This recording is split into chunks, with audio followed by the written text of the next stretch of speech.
Yeah, they got two good running backs with more to add to at that. Great quarterback that we all know about. Offensive line that can block really well versus the run game and protecting the pass.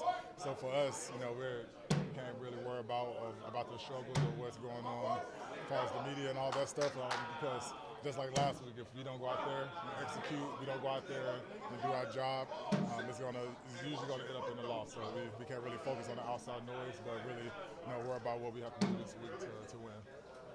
What do you see from the offense? Because it's been a lot of criticism Yeah. Towards it in regards to it. I feel like they're not playing up to their potential.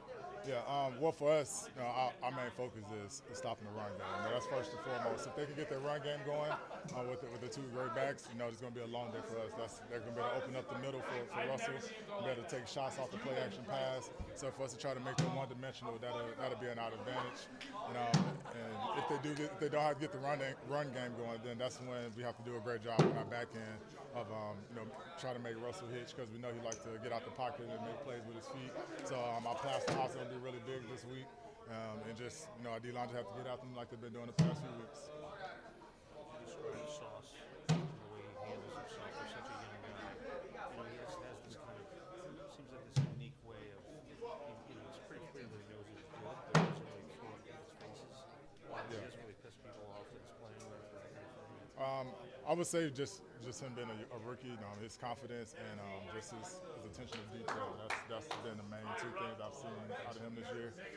With a lot of young guys, the noise might get too big, or the playbook, or just switching every single week to a new type of scheme. Sometimes he can get to a player, but so far he's been handling it very well. It's early in the season. It's not bold break for them yet. What he's used to, but it's our job to also keep him in that right mindset. If you see him kind of maybe slacking in practice, or you might, or that's not just Sauce, any of our young guys. If you see any of the young guys kind of teetering off of what we're trying to be every day, it's our job to make sure they stay on that track.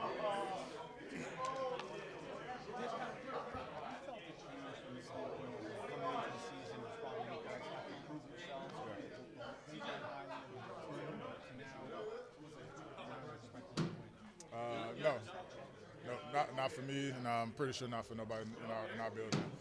Our mindset and our thought this whole off season was to prove that we belong where we think we belong, and that's been our same motivation, same motto, same daily routine since the wins start happening. Because we know how this league goes. We can lose the next 2 or 3, and it'll be right back to ground zero. So it's not our job to really worry about the record. It's not our job to really worry about how people view us, whether we win or lose, but how we look at each other every single day, how we come to work, how we prepare, how we practice to try to make each other better and go out there and do the right things on the field. How do you keep that tunnel vision with people trying to do praise?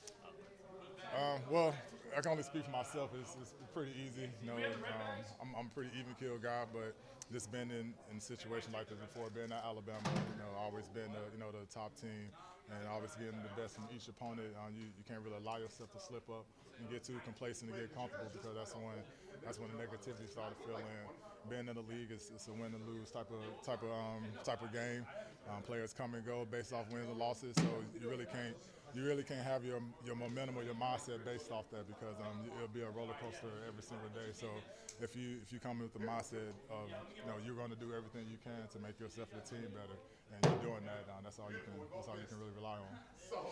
CJ is a guy who can appreciate tackles, getting tackles. How impressed were you by Quincy? Just a few weeks after being carted off the field, Yeah. and looking like maybe a season-ending thing. No, yeah, we were all surprised. We was all surprised when he got 14, because I had looked at mine like we had 11. So a couple guys were like, yeah. And I was like, well, I wasn't even the first guy. Quincy had 14, but he was flying around Sunday, man. You love seeing him shooting gaps, doing this famous punch, his level up, dumping players. I mean, he's a force on the field, and when he's out there, he brings motivation to the defense and obviously the team.